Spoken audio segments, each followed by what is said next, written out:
Welcome to the Right Now Show. I'm Judy Saxon. And I'm Charlie Redner. This is the show where we put the emphasis on writers, writing, and the arts. Hi, Judy. Hi, Charlie. I am so excited about our guest today. We are interviewing the expert on interviewing. Are we crazy or what? Let me tell you a little bit about him, our viewers. Dean Nelson is an award-winning journalist. He's written many things, including about the Black Panthers, living in exile in Tanzania, contaminated water in Central America, crime along the U.S.-Mexican border. He's written for the New York Times, Boston Globe, USA Today. He's a founder and director of the journalism program at Point Loma Nazarene University, and he is the founder and the host of Writers Symposium by the Sea, and he's written 15 books. And his latest one is Talk to Me, How to Ask Better Questions, Get Better Answers, and Interview Anyone Like a Pro. Welcome, Dean. I'm really excited to be here. I've met you at the Writers Symposium in the past, and now I get to see you in what it is that you do. So this is awesome. I'm excited. Well, I don't know if we're crazy or not, Judy, interviewing the guy that wrote the book. What do you think? I know. We'll see how closely you read the book. I read it. So did you. Yeah. Well, I wanted to find out a little about little Dean, 10-year, 12-year-old Dean. I see this. He goes to the movies and he sees this Superman, and he comes home to his parents all excited, and they say, "Oh, well, you can't be a superhero. That's not real." He says, No. I want to be Clark Kent. So actually, this is funny. When I was growing up, I grew up in a very strict religious environment. We couldn't go to the movies. Oh. So the first movie I ever went to, boy, we're off to a tangent already. This has nothing to do with interviewing, by the way. But the first movie I went to, I snuck out to go see The Godfather. That was the first movie I saw, and I thought, that is storytelling.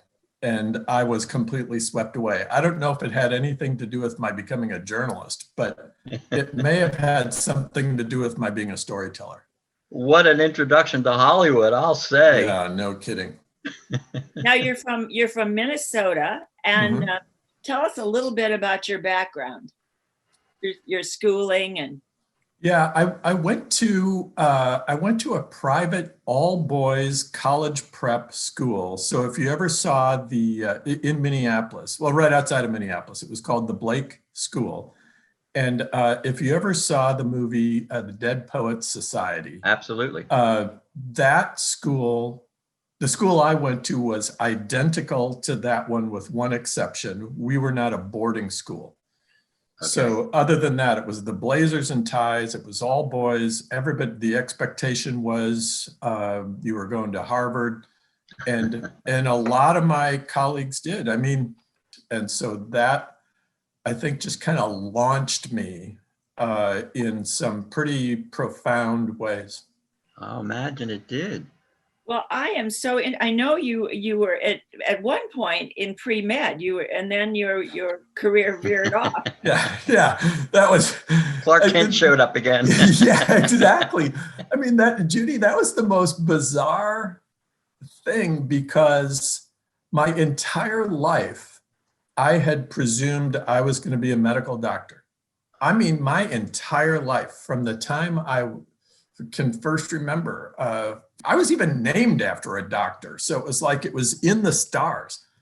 And it wasn't until maybe my junior year in college where I just had the first of what I would call many existential crises, and had this: do I really want to spend the next X number of years in a lab, in med school, and then whatever kind of professional segment I wanted to do? Is this how I wanted to spend my life? And I just had this resounding no. I was unmoored. I was just kind of intellectually and educationally just kind of walking around in circles. What do I do when the one thing I was planning on doing for my entire life Right. goes off the rails. Oh my goodness. So I was talking to my advisor, who, I will tell you this, my grades were not that great. So my academic advisor, I think, was personally relieved at this news.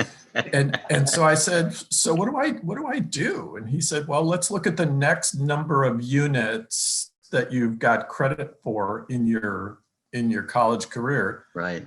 And this should have been a clue. All of my electives, I had chosen literature. I never put that together. And he said, with all these electives that you chose, you could still graduate in 4 years with a literature degree. Wow. And so that's what I did, and started focusing on Shakespeare and graduated that way. But, I'd like to tell you that that's when everything just kind of came together, but it was 3 years in the desert of just trying to figure out, what am I here for? Wow. Well, next on your resume, I see that you ended up at a Minneapolis newspaper and you were writing for the business section. Well, here's what I was doing. I was doing two things when I was in Minneapolis. After 3 years in the desert, it's a long story as to how I ended up at the University of Missouri's journalism school, but that's where I ended up. And then after that, I got hired back in Minneapolis.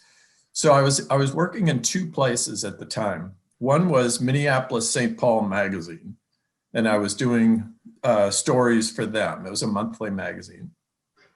But I was also the editor of an employee magazine for the 3M company at their headquarters in St. Paul. So that's where the business writing was coming, Charlie. And the other, I was doing features and news and things like that from Minneapolis, St. Paul. I would love to know how it came about working as a reporter for the New York Times. That's quite a coup, my goodness. Whoa. Well, one thing did lead to another. Since I had gone to the University of Missouri, you meet people who then become stars in the journalism world, and one of them became a reporter for the Boston Globe. And when I moved to San Diego, I was talking with him, and he said, you ought to talk to the national editor. We don't have anybody in San Diego for the Globe. Oh. And there's all this stuff going on the border. Mm-hmm. This is back in the 80s. And he said, you ought to, let me put you in touch with the national editor. So I talked to the national editor, and before long, I was doing a lot of stuff for them, including, I was even covering the America's Cup yachting race for the Boston Globe. And so I was doing that. And then I was also teaching at Point Loma, because they had hired me to start this journalism program. So I was doing the teaching and writing occasionally for the Globe. And then I dropped out for a couple of years because I realized I liked this teaching thing. And I like this life of writing and teaching. But if you're going to teach at the college level, you really need an advanced degree. And so I dropped out of life for a while. My wife was very agreeable to this. We had a 2-year-old at the time. And so I went back to school and got my PhD. And one of the chapters, I know where this is going, Judy, in case you think I'm just meandering here. So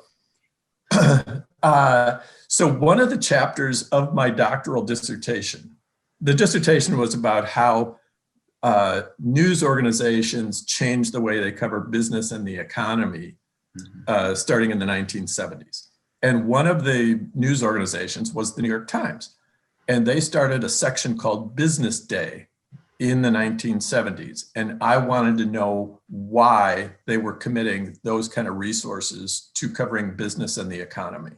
Something had to shift in their thinking.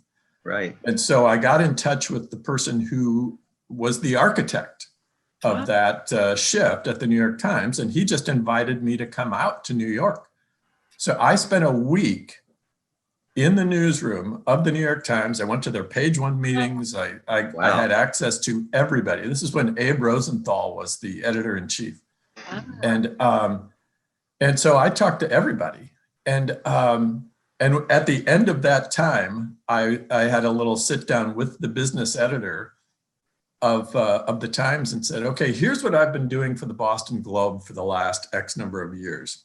I want to do this for you. How do I do it? And he just opened all sorts of doors for me. And so I was the first one at the site of the Heaven's Gate mass suicide for the New York Times. I was there before most of the San Diego media were there. Yes. Wow. I mean, so I was doing all sorts of stuff for the Times, and more recently it's been travel stories, but you know how travel has kind of shut down these days. And so I haven't done anything for them for a couple of years now.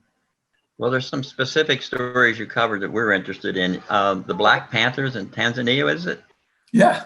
Tell us about that. How and what's happening? You know, I've lost track of those guys. What are they doing?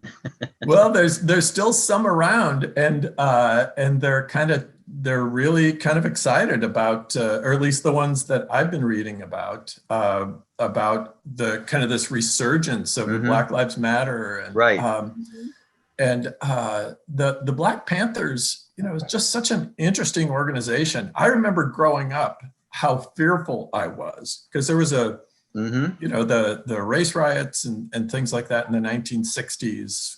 Minneapolis was no exception. And then I moved to Detroit after I graduated from college, and the racial tension in Detroit was palpable.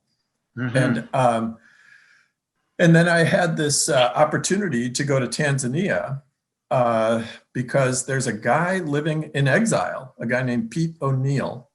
He was the head of the Kansas City Black Panther chapter. And he was on his way to jail on a weapons charge, which I'm not sure how legitimate that charge was. But he escaped, and through a variety of countries, ended up in Tanzania.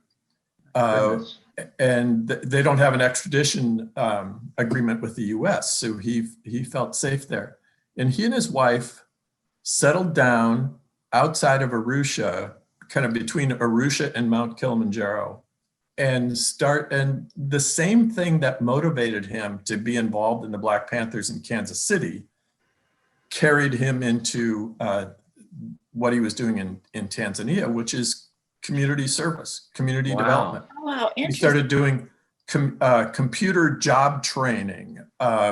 His wife trained people in artistic kinds of things.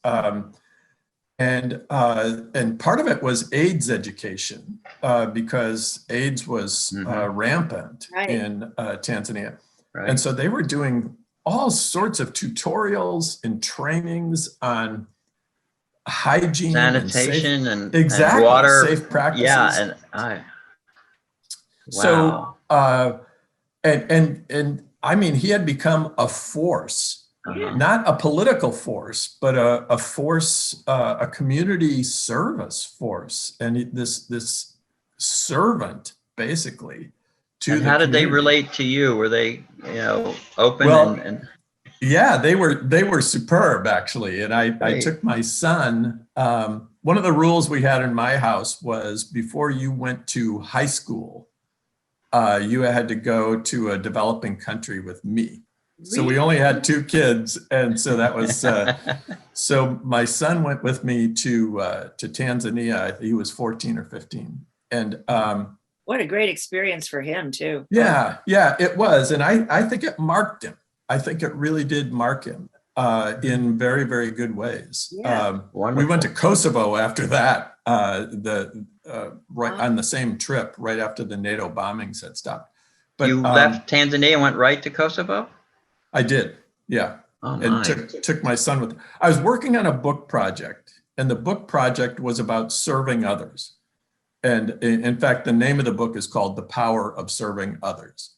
And I wrote it with the CEO of a humanitarian aid organization called Heart to Heart International. And so he and I were working on this book together, and we were going to different places that he had worked with to get medical aid to some of the neediest areas. And he had worked with Pete O'Neill. And so he said, we got to go back there and interview Pete O'Neill. And so we stayed with Pete and Charlotte O'Neill for at least a week in Tanzania, went all over the country with them. What an experience. Oh my goodness. Well, and in your book, talk to me. I was so interested about the story with Mission Viejo, with the Night Stalker. How brave you are. I mean, do you want to tell our readers a little bit about it? I don't know if it's bravery or I was just delusional. It's the Night Stalker, if anybody is a native to Southern California, you remember the Night Stalker. But most of the places where this predator was attacking women was in the Los Angeles area. Right. And then when he got as far south as Mission Viejo, I got a call from the Boston Globe, the national editor, who said, we want to do a story about what's happening with this Night Stalker, but we don't want just, oh, here's all the people who have been killed, here's the number of people who have been raped. We want to know what happens to a neighborhood after the Night Stalker visits. And they said everybody can relate to that kind of fear and anxiety. And so they weren't trying to sensationalize, they weren't trying to, do a hey, everybody be afraid. They wanted to, it was a human nature story. And I'm so drawn to those kinds of stories, Judy. It just helps us understand what it means to be a human being. Absolutely. So as long as it was addressing that sort of bigger question of what happens to a neighborhood. So I drove up there. I knew where Mission Viejo was. And based on the news accounts, I knew generally what the neighborhood was.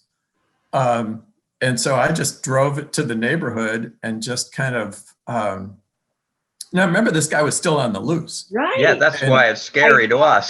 Yeah. So I just drove into the neighborhood and just kind of sat in my car for a bit. And then I saw a postal delivery person walking by.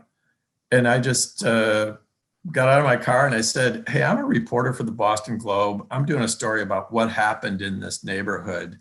Do you know approximately where? And he just points. He says, that house right there. I had gotten into the same block, and he just pointed out which house. Wow. So I went there, knocked on the door on the other side of that house, no answer.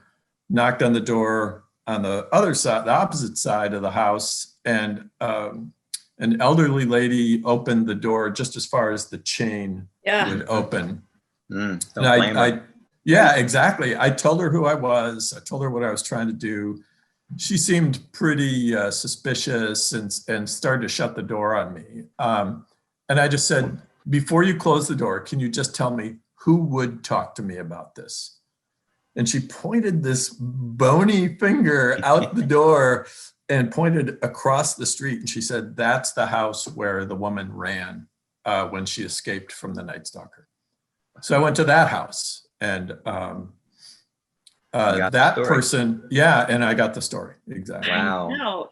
I know. And she invited you in, and you even had lunch there. She made me lunch. I was there for a couple of hours. I had offered to talk to her out on the steps in front of her house so that it would be in plain sight of everything. Right. Because she didn't know if I was a bad guy. Right. And but she said, I'm fixing dinner I've got a group of people coming over. She said, if you want to come into my kitchen and talk to me while I make dinner, you can. But incredible. See, that's not luck, Dean. That's persistence. Yes. I mean, really. Wow. Well, that's a wonderful story unto itself. And apparently people have told me I have a trustworthy face. And so maybe that's it as well. But I made it clear I was not just there to sensationalize this thing. I wanted to explain the shift that happens in a neighborhood with that kind of fear. Has to, yeah. You know, Don Hewart in 60 Minutes, he says, I'm not interested in the issue. I'm interested in how it affects people. Yeah, and that's so true. And that's what you're doing. Yes. Exactly. And you know what, Don Hewitt, to continue that, because I heard that same interview, he said, you know where he learned that? He says, I don't care about issues. No. I care about how people are affected by issues. So he said he learned it as a young Jewish guy from the Bible. He said, the issue, for instance, in the Bible was about Noah's Ark, for instance. He said, that I don't care about the issue there. He said, but what happens in the ark? Yes. He said those were the things that attracted him, and he said, and it was those ancient biblical stories that created the template for him for 60 Minutes. Don't tell me how hard it rained. Tell me what the exactly. What did they do while it was raining? Exactly. How did it affect everybody? Right. And the world. That's amazing. So he didn't want to talk about evil. No. He didn't want to talk about evil. He wanted to talk about how are people affected by evil. Right. Yes. Of all the stories you've been on, Judy and I were curious about some of the issues that would affect the reporter, which was the scariest, which was the most interesting, which was the most troubling, which one gave you the most trouble writing. Can you recall of all those, which one might have been the scariest of all? Yeah, well, there are two that come to mind, and I'll tell you the scariest first, and not because I feared for my own safety, but it just put me in such an existential funk for a long time, and that was covering the Heaven's Gate mass suicide. That affected me in some very, very deep and profound ways. So you've got 39 men who take their own lives so that they can follow an invisible spaceship that they can join an invisible spaceship that is following the Hale-Bopp comet. Wow. Which on the face of it, it just seems absurd, right? But I got to thinking, and it was my son. I can't remember how old he was, but he was little. And one of the nights that I was at that house and in Rancho Santa Fe, talking to people and digging into the history of this group and all this stuff for more than a week. And the timing of it was just so weird. It was Holy Week.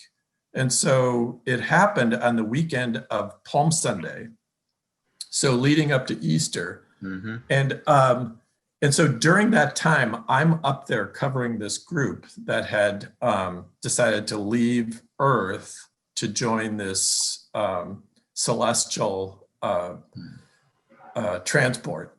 And I was putting my son to bed one night, and he was asking me about it. And he was old enough to know something sort of weird was about this. And so I didn't want to scare him or anything. And so I just told him a little bit. I didn't give him any details. And I'll never forget, he was laying on his stomach while I was just tickling his back. And he just leans up on one elbow, turns to the side and looks at me and he says, "How could anybody be so stupid?"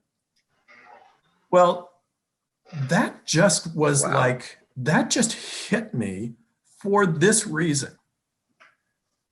As a person of faith myself, I believe in a lot of stuff that you can't verify. True. I believe in a lot of things that you just can't see and that I just accept on faith. And his question was like right between the eyes, how could I be so stupid? Mm-hmm.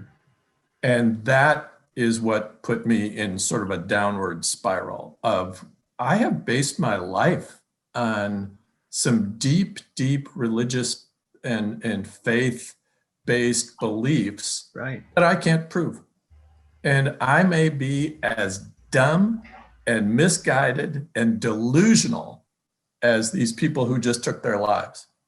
So I spent the next few weeks just trying to figure out, how am I different? Am I just like those folks? And this is where, may I just give some advice to your viewers? Be our guest. To your audience?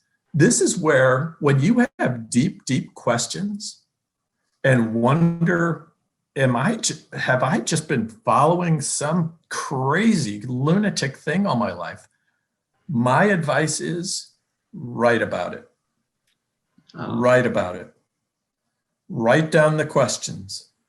Name them. Tell just yourself. You aren't doing this for an audience. Tell this just to yourself. What are the questions that I'm having? What are these deep misgivings that I'm having about these beliefs that are, now that I'm at this stage of my life, I'm wondering, is it true? Write about it. And that's what I did. And what I ended up doing was I wrote about what I perceived to be the difference between my Christian faith and Heaven's Gate. Mm-hmm. And it was a very, very healthy exercise for me to go through. And that ended up getting published in a magazine. So it wasn't easy. It was the worst funk I've been in existentially, maybe in my entire life. Wow. Yes, you found the answer through the writing. I mean, that helped you. So you got real clarity and. Yeah, and actually the clarity part, Judy, I'm not sure I found an answer, but I found a way to be with those questions. I did. I think answers are overrated. It's how you address the question and how you live with the question. I think that's what is life-giving. Right. Hey, Judy, I was just thinking here. Dean in 2010 gave the commencement address at his university, and I like to quote you because you quote the people that you interview, and I just wanted you to react to this. Do you think I'm your commencement speaker just so I could shamelessly shill for my new book? I loved it. And then he said, but I don't want to talk about my graduation. You can read about it in my new book. He names the book. Available on Amazon.com and, of course, our bookstore. Do you remember saying those words?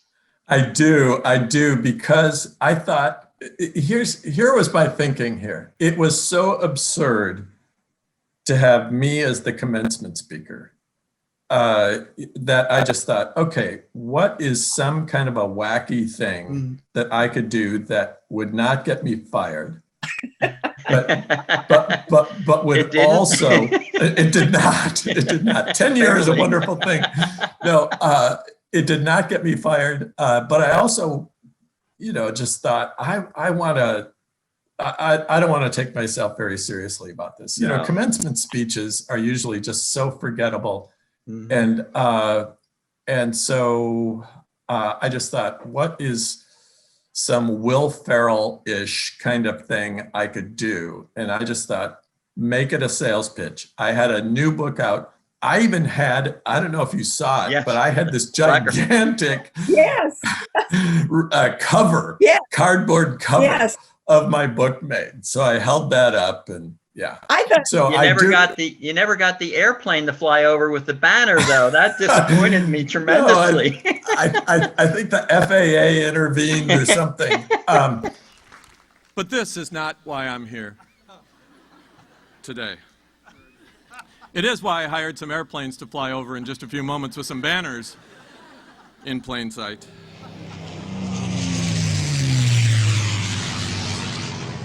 No, and so just to prove the point, that was the last time I'd been asked to speak at our commencement. We felt that might have been the hardest thing for you to write of all the things. I mean, a commencement address is hard to write. Then you had to deliver it. And I heard a little Don Rickles in there. You said at one point, looking at the students, we're glad you really came to Point Loma. We really are. You've made us a better place.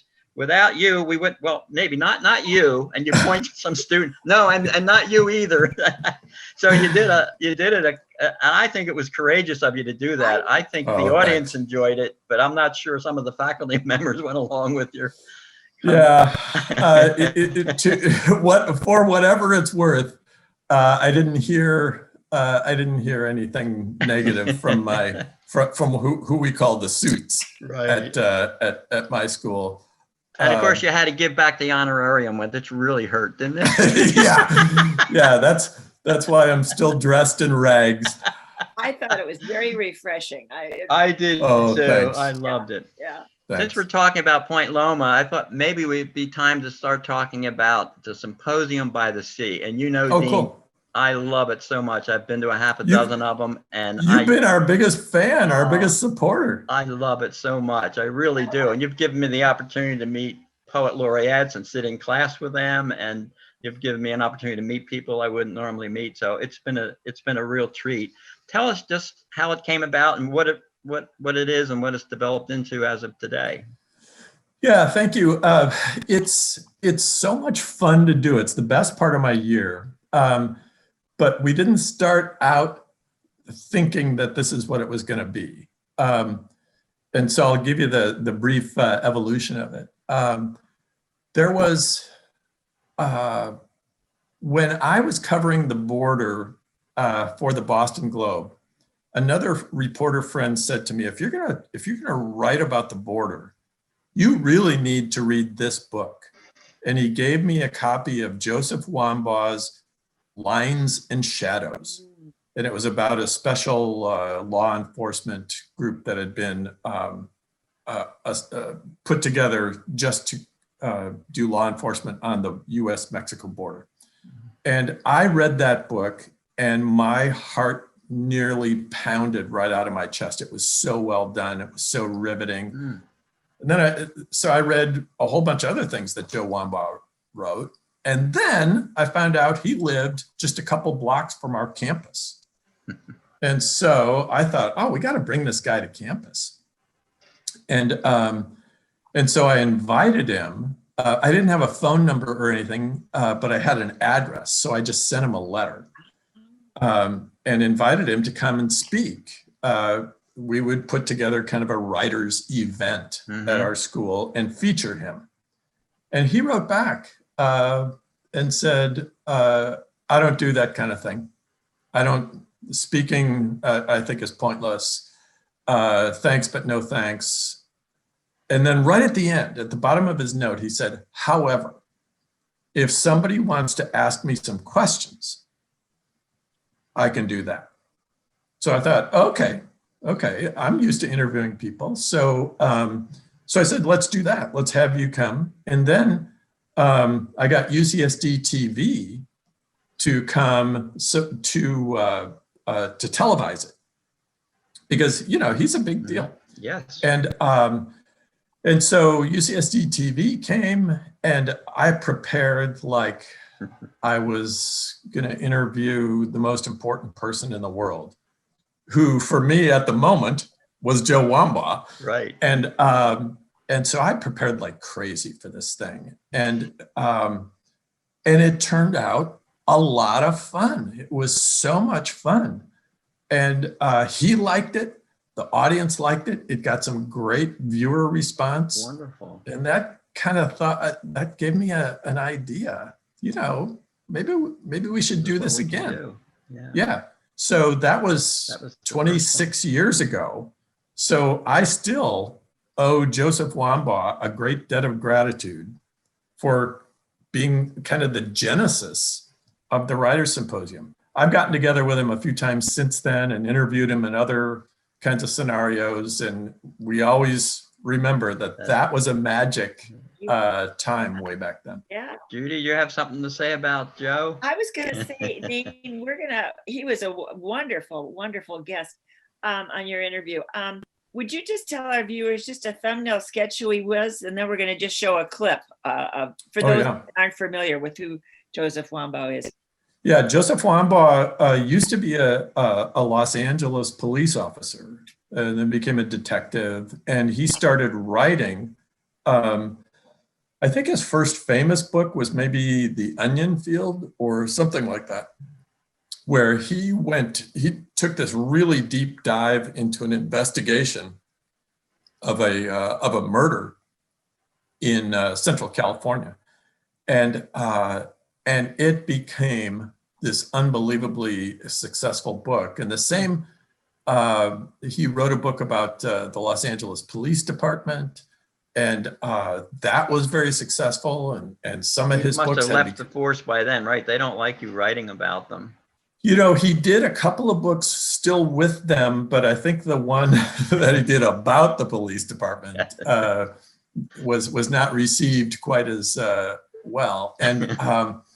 And yeah, so then he realized I can make a living doing this. And his nonfiction stuff was phenomenal, is phenomenal.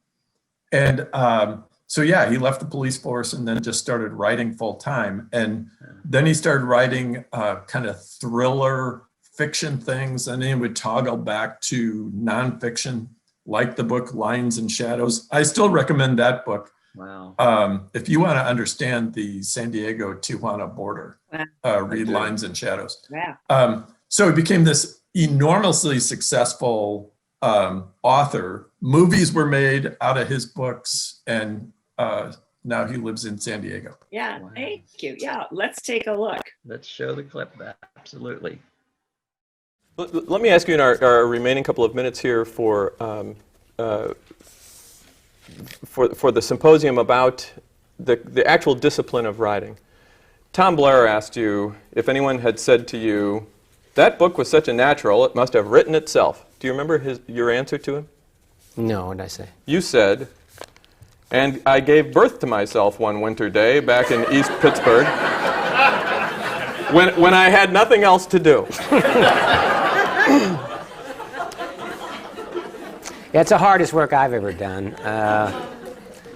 I've only had 3 jobs in my life. I was in the Marine Corps for 3 years. I worked in a steel mill for 2.5 years, and I was a cop. And that's the only thing I've ever done. I've never had any other jobs. And so I'm sure there are jobs that are very tough, but I've never had a harder job than writing. It's just, and it never got any easier. As a matter of fact, it got harder. My last books were much harder to write than the first books, because the first books were based on my personal experience and things that I had to get out. I wasn't a professional writer. I just had to get things out, and they came out.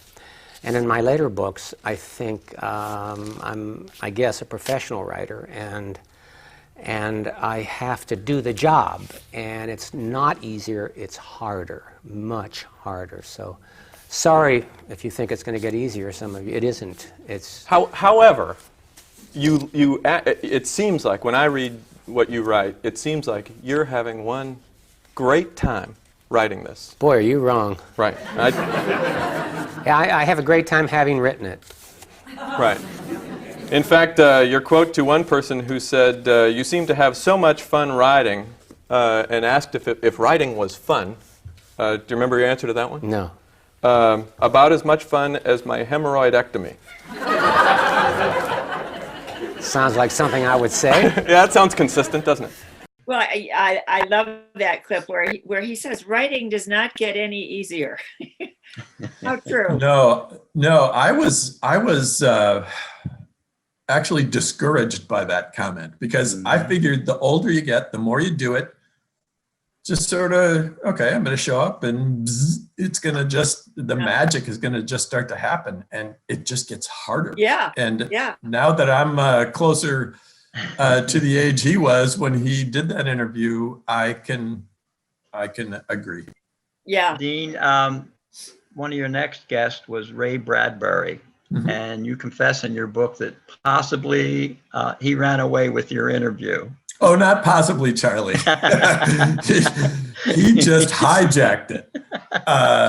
But here's the thing: when you're interviewing Ray Bradbury, who cares what I want to say? Who cares what I want to ask?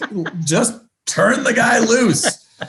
Yeah, That's what he did. Yeah, he had some really wonderful nuggets of wisdom in there. Yeah, let's take a look. All right.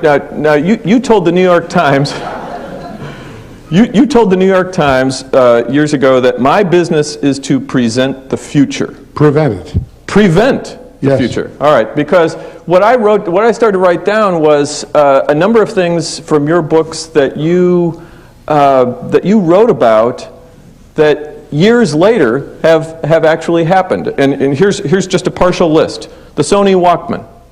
I read about that in something you wrote 40 years ago. Yes, in Fahrenheit, yeah. Exactly. Lawns that grow to only a certain height, and then they stop growing. I read about that in one of your books. Mechanical dogs. That was in Fahrenheit. Right. Interactive television, virtual reality technology, space travel, even references to Who Wants to Be a Millionaire in some of your Yeah, that's right. in some of your books. Yeah. And I'm saying you said that you write to prevent the future, Yeah. and yet some of the things you wrote about, at least on some of these items, have in fact come true. Well, people weren't listening, were they? Tell us, maybe some of the people don't know who Ray Brideberry was. Do you want to just tell us briefly who? Yeah, one of the most prolific writers of any kind, but he's kind of put in this category of sort of science fiction. Maybe one of his most important and famous books would be Fahrenheit 451, Right. about a book burning society, a government that decided ideas were illegal. Fahrenheit 451 is as profound as George Orwell's books, 1984, for instance.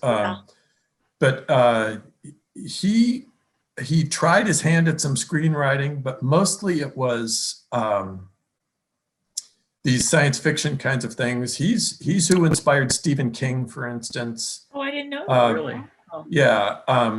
And let me just say this. You had asked about the kind of the early days of the Writers' Symposium. After we did that interview with Wambaugh, and I think I did one or two more, I realized, if we bring in people who have a great body of work, we can say to our audience, students, community, viewers online, aspire to this. Absolutely. This is, we want to encourage and celebrate and help people become better writers. That's what the Writers' Symposium became. Right. Just as a way to make people want to write and get over their fear of it. And this older writer you're speaking with, who needs to edit her novel, just listening to those interviews, it just wants me to get back and start doing it. So exactly. Can be inspired. Yeah. How about Plimpton, Judy? Did you want to talk about Plimpton? Yes. For those who don't know who George is, do you want to tell us a little bit about him, Dean? And then we'll sure. George Plimpton was primarily a sports writer. He had written a number of books, and what kind of set him apart from so many others is he took this approach that people call immersion journalism. Yeah. So he didn't just write about something. He went and participated in what people were doing, took really good notes, did a lot of interviewing during the time, but he was alongside these folks and then wrote about that. So everything he wrote about was from this insider's perspective, not this kind of third person. And I read, when I was in high school, I read a book by him about his time with the Detroit Lions football team. Yes. Called Paper Lion. Yeah. And I had even been inspired by that book years later, that I went back to my college alma mater and did a similar thing just for 1 week. I didn't go through training camp or anything like that, but just for 1 week with my college alma mater's football team for the week leading up to their homecoming game. Oh. And it was all because of Plimpton, and the coach and the team, they let me, I practiced with them. I got I got my bell rung several times. I thought I was going to die, and so George Plimpton was training as a quarterback for the Detroit Lions. I was the holder for the kickoff. That's all. That was my whole job. So I wasn't quite to his level, but I read everything as a kid, and then through adulthood, everything George Plimpton wrote, because he was such a giant and so good. Let's see a clip of Dean talking to George.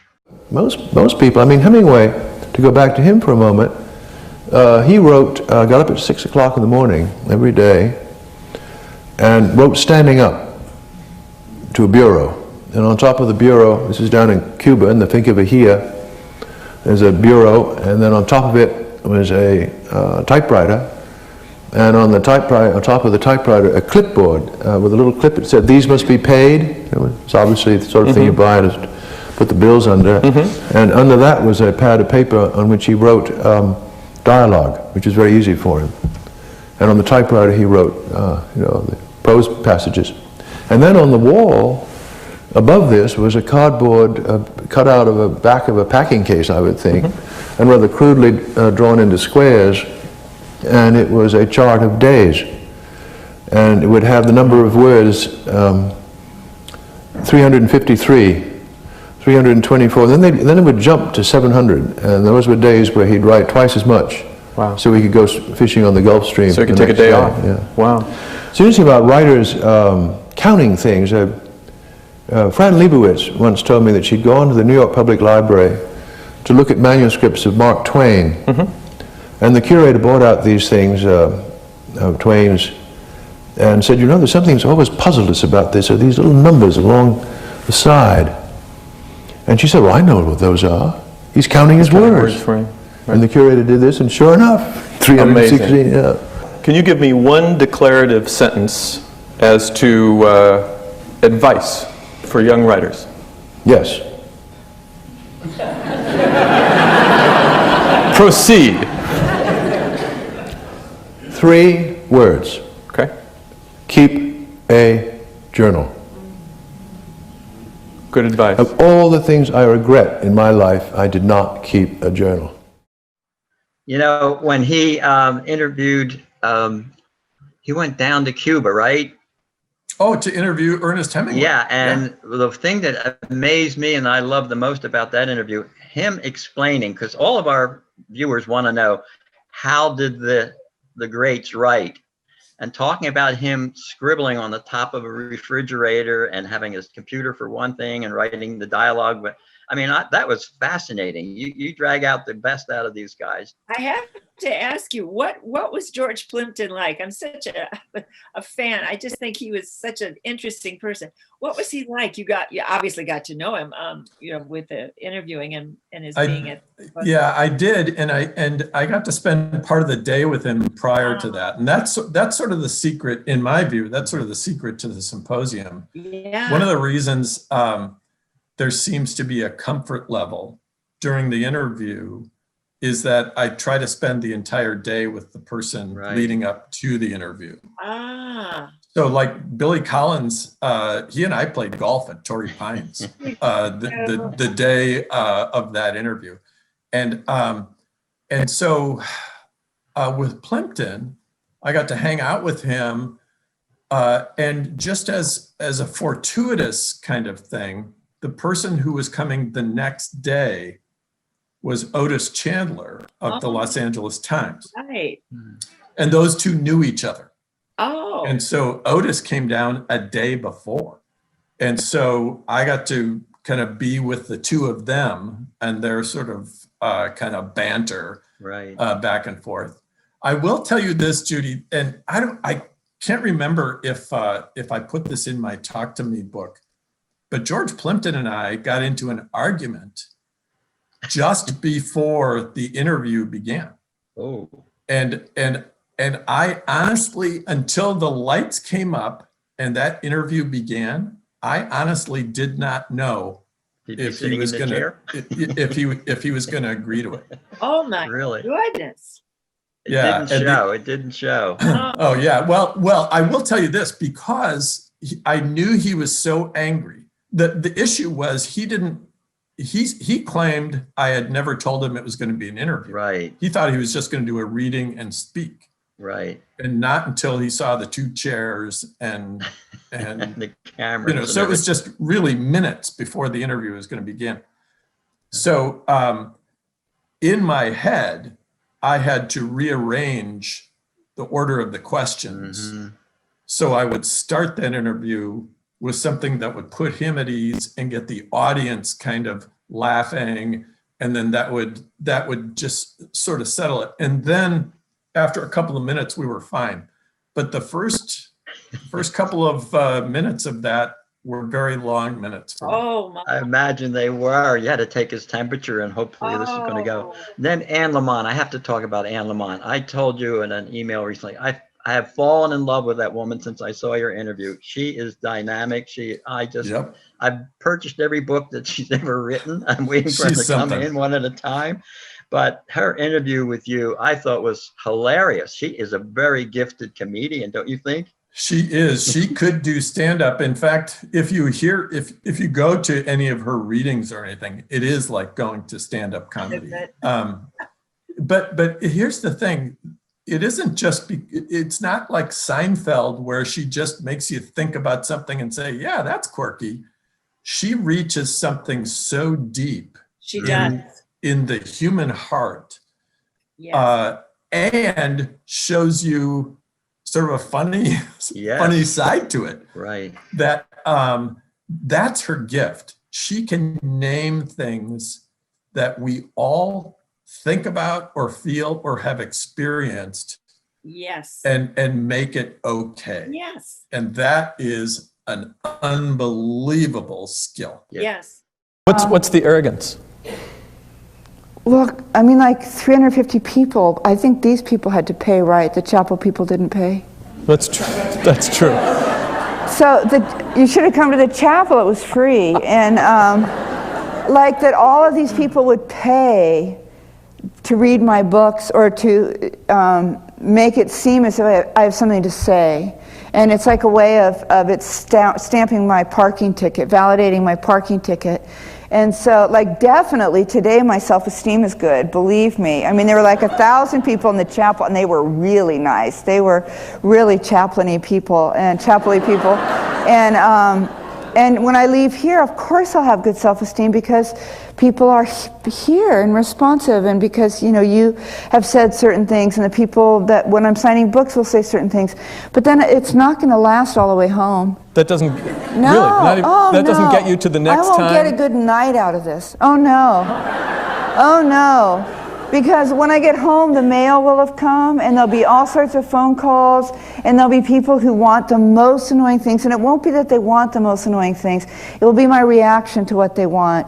And I have to leave Friday morning. I get to leave Friday morning to go visit my kid, but I have to leave at dawn, and so I only have tomorrow, and then the self-pity will kick in.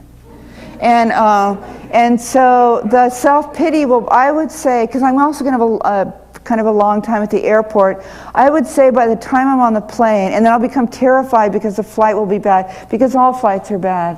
Because just by virtue of the fact that you're in the air, and it's ridiculous. So by the time I have had to struggle to help keep the plane in the air, but also I'll be in first class. So then the self-pity and the self-loathing will, because they had to pay for first class because my lecture agent made them.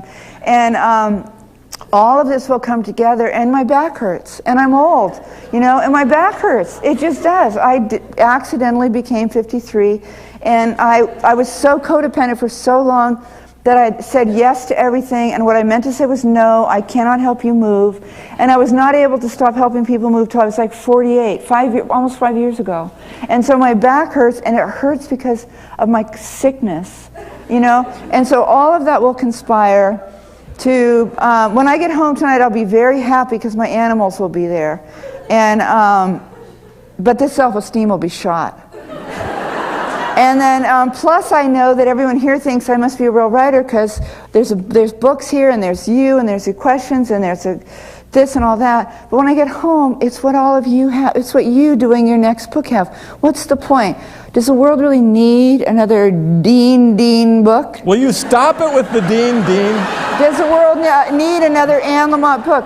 What could I possibly have left to say? I have just shoehorned it all in everywhere. Judy, we're going to run out of time, but I got to get in Billy Collins because I was flabbergasted by your introduction of Billy Collins, and I'm going to show it right now. I wrote a poem for this evening's occasion. I know you're asked to write poems on the occasion of 9/11, Grand Central Station turning 100 years old. I wrote one. Well, can we? May I share hear it? Of course. All right. Well, yes, now you can. Well, yeah. It's my show. This is while preparing to interview Billy Collins. The stack of books came 2, 3 at a time from Amazon, creating an online clamor from other poets who said people who buy Billy Collins poems also like me and often buy us together. But I am monogamous for the time being, and I read about details of his life where he is swinging from a hammock, lighting a cigarette, listening to Thelonious Monk. And I wonder why my life details seem so dull. But they are like his details, but his are profound. The faint tapping from the crock pot in the kitchen reminds me that my daughter is coming over for dinner tonight so my wife can help her with her taxes. I walk to the closet to get my vitamins, 7 each morning, to ward off the deadly sins of heart disease, cancer, prostate enlargement, muscle loss, bone loss, the common cold, and all other maladies that have not yet been discovered. My hand hovers over other jars, the hemlock, the arsenic, the anthrax, and decide to swallow those later if the interview with Billy goes badly. Preparing for Billy Collins has me reading poems of his all the time instead of only when I grieve. Tonight I lie in bed and think about the Big Dipper spilling ink into the sky and taking off Emily Dickinson's clothes, and a 3-year-old reciting his poem, Litany. And I descend into the deep water below Earth's surface, past the fracking, into the core, where I crawl out of the ooze, amoeba-like, then divide, then wriggle like a tadpole, then grow short legs, then arms that pull me onto land, then legs strong enough to hold me upright, then I'm running, then flying, suspended in the updraft of his next stanza, where the poetry creates lift and I see into the sun. You have learned well. Yeah, baby. Well, do we have time to ask Dean what words of wisdom he has for our audience who are, it is a senior community that we live in.